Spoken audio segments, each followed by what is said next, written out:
हाँ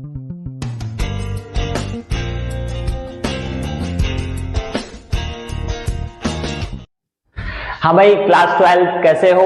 बढ़िया। चलो आज हम लोग एंटी मार्कोनिकॉफ का मैकेनिज्म और एंटी मार्कोनिकॉफ जानने की कोशिश करते हैं। ठीक है, मार्कोनिकॉफ लास्ट वीडियो में जाना था, आज हम लोग एंटी मार्कोनिकॉफ जानने की कोशिश करते हैं। चलो देखो, एंटी मार्कोनिकॉफ, पहली बात तो नाम से ही क्लियर है कि मार्कोनिकॉफ का अपोजिट होता है। ठीक है, इसके दो और नाम है, खराश इफेक्ट। क्यों? क्योंकि खराश साहब ने दिया था ये, और दूसरा है पेरोक्साइड इफेक्ट, क्योंकि पेरोक्साइड की प्रेजेंस में होता है। ठीक है, इसमें होता क्या है यार भैया, HBr इसमें अनसिमेट्रिकल एल्कीन की तलाश करता है, और किसकी प्रेजेंस में? पेरोक्साइड की प्रेजेंस ऑफ पेरोक्साइड की प्रेजेंस में, और क्या बनाता है? हेलो एल्केन बनाता है। चलो कैसे? CH3 CH double bond CH2, ये आपका क्या है? Unsymmetrical alkene. ठीक है, ये HBr है, और पेरोक्साइड एक ले लेते हैं, C6H5CO OOCO C6H5। आपको याद कैसे रखना है इसको? देखो, ये जो है इतना पार्ट बीच में OO है, यही पेरोक्साइड बॉन्ड होता है। ठीक है, और उस साइड देखिए सेम है। ठीक है, चलिए होता क्या है भैया, इसमें होगा क्या? H जो है कम नंबर ऑफ हाइड्रोजन जिसके पास है, जिस कार्बन के पास है, इन दोनों कार्बन के बीच में जो भी लफड़ा है वो होना है। ठीक है, कम हाइड्रोजन किस कार्बन के पास है? इसके पास H पहुंचेगा। ठीक है, Br किसके पास जाएगा? हाँ, CH जिसके पास ज्यादा है CH2 के पास जाएगा, तो क्या हो जाएगा? CH3 CH2 और CH2Br, ऐसा कुछ प्रोडक्ट बन जाएगा। लेकिन यार अंदर का प्रोसीजर क्या है, अंदर क्या होता है इसमें कि ऐसा बनता है, और किस टाइप का मैकेनिज्म फॉलो करता है? तो आपको एक बात बता दी जाए कि ये फ्री रेडिकल टाइप का मैकेनिज्म फॉलो करता है। ठीक है, अंदर क्या होता है, और जो होता है, जो फाइट चलती है, उसी को हम लोग ऑर्गेनिक केमिस्ट्री की भाषा में मैकेनिज्म का एक नाम दे देते हैं। ठीक है, वो जानने की कोशिश करते हैं। चलो अब इसमें क्या है कि फ्री रेडिकल मैकेनिज्म आगे फॉलो करना है। ठीक है, हाँ, C6H5CO O ये पेरोक्साइड बॉन्ड है, CO C6, ये दोनों सिमेट्रिकल है। इसको हमने R और R नाम लिख दिया, तो सिंपल लिख दिया ROOR। ठीक है, ये पेरोक्साइड है जो कि फ्री रेडिकल मैकेनिज्म को लीड करेगा। ठीक है, तो पहले स्टेप में चेन इनिशिएशन स्टेप होता है। क्या होता है? Chain initiation. चलो भैया, हाँ, तो ROOR ये क्या होता है कि पेरोक्साइड में, पेरोक्साइड जो होता है ये फ्री रेडिकल में ब्रेक होता है। कैसे? ऐसे। हाँ, जो होता है जिस प्रोसेस से, उसको होमोलिसिस बोलते हैं, क्योंकि ये खुद ब्रेक हो रहा है। तो क्या बन जाएगा?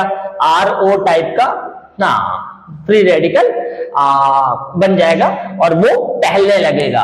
अब होना क्या है? HBr हमें होंगे, और CH3 CH double bond CH2 alkene, हाँ, टहल रहा होगा। तो भैया ये जो RO डॉट है, फ्री रेडिकल है, ये इसके पास चल के आएगा, और इससे क्या बोलेगा पता है क्या? HBr, और ये जो सिंगल बॉन्ड है ये 2 इलेक्ट्रॉन से मिलके बनता है। ठीक है, तो ये क्या करेगा कि इससे H ले लेगा, मतलब ये पार्ट को ले लेगा इससे। ठीक है, ले लेगा तो क्या बन जाएगा? ROH, क्योंकि एक इलेक्ट्रॉन कंप्लीट हो जाएगा, और ये क्या बच जाएगा? Br डॉट, ये फ्री रेडिकल बन जाएगा, और इसके पास भटकने लगेगा। अब जब भटकने लगेगा तब आगे क्या होगा? ठीक है, जब Br डॉट इसके आसपास भटकने लगेगा तो इससे डबल बॉन्ड से, देखो सिंगल बॉन्ड से नहीं बोलेगा, क्योंकि डबल बॉन्ड के पास एक पाई होता है, वही वीक होता है, तो पाई बॉन्ड को ये ब्रेक करने की कोशिश करेगा, और जैसे ही ये ब्रेक हो जाएगा तो जहां पे उसको एक डॉट दिखेगा जाके पहुंच जाएगा, लपक लेगा। तो कैसे लपक लेगा? ठीक है, यहाँ पे 2 पॉसिबिलिटी है, या तो ये एक इधर जाएगा, एक इधर जाएगा, तो या तो ये जाके इस पे लपकेगा, इसमें जाएगा, और या तो ये इसको लपकेगा। तो देखो 2 केसेस कौन कौन से हो सकते हैं, जानने की कोशिश करते हैं। CH3 CH dot CH2 dot. अगर ये जाके Br डॉट इस पे अटैक करेगा, ठीक है, तो ये एक इसका कंप्लीट हो जाएगा, एक इलेक्ट्रॉन ये, एक इलेक्ट्रॉन ये, एक बॉन्ड बन जाएगा और Br लग लेगा। और यहां पे क्या होगा कि अगर सपोज करो इस पे लगेगा तो Br ऐसे और CH2 ऐसे। अब यार ये हुआ कि इन दोनों में कौन सा लीड करेगा, मतलब कौन सा लिया जाए, तो ये हुआ कि फ्री रेडिकल मैकेनिज्म में हम लोग क्लास 11th में फ्री रेडिकल पढ़ के आते हैं, तो उसकी स्टेबिलिटी पता कर लेते हैं। तो स्टेबिलिटी हमने पता की कि 3 डिग्री रेडिकल की ज्यादा होती है, फिर 2 डिग्री, देन 1 डिग्री। तो यार इसमें ये 1 डिग्री है, इज इट क्लियर, और ये 2 डिग्री है, तो ये मोर स्टेबल होगा, मोर स्टेबल होगा, और ये लेस स्टेबल होगा, लेस स्टेबल होगा। तो भैया हम इसके अकॉर्डिंग सोचेंगे, प्रोडक्ट जो भी देगा ये मेन प्रोडक्ट बनेगा। तो अब क्या है कि CH3 CH dot CH2 Br बहुत सारे बन जाएंगे, ठीक है।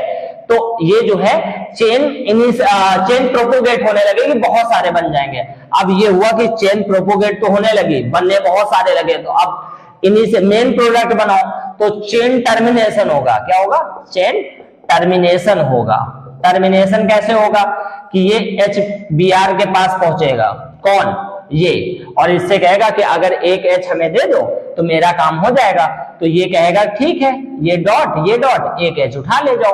तो ये जब इससे लेगा तो मेन प्रोडक्ट क्या बन जाएगा? CH3 CH2 CH2 और ये Br, ठीक है। तो ये फ्री रेडिकल मैकेनिज्म को फॉलो करता है एंटी मार्कोनिकोव। ये परऑक्साइड की प्रेजेंस में होता है। ये मैकेनिज्म जो है 3 स्टेप में होता है, chain initiation, chain propagation, chain termination, and final product आपका इसमें ये बन जाएगा। हाँ, एक और इंपॉर्टेंट बात क्या कि जो एंटी मार्कोनिकोव रूल होता है वो HBr के लिए ही होता है, HF के लिए नहीं होता है, HI के लिए नहीं होता है, एंड HCl के लिए नहीं होता है। हाँ, this is prefer only for HBr, is it clear?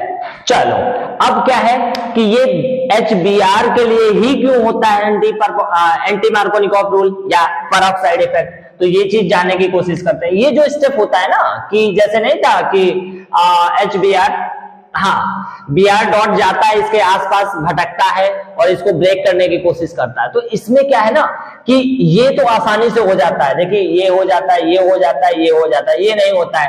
तो I वाला तो इसमें बिल्कुल नहीं होगा, क्योंकि ये इंडोथर्मिक है। इंडोथर्मिक और एक्सोथर्मिक जो केमिस्ट्री में होता है उसका मतलब ये होता है ना कि जो एक्सोथर्मिक होता है वो अपने आप हो रही है रिएक्शन, एक्सटर्नल एजेंसी की जरूरत नहीं है।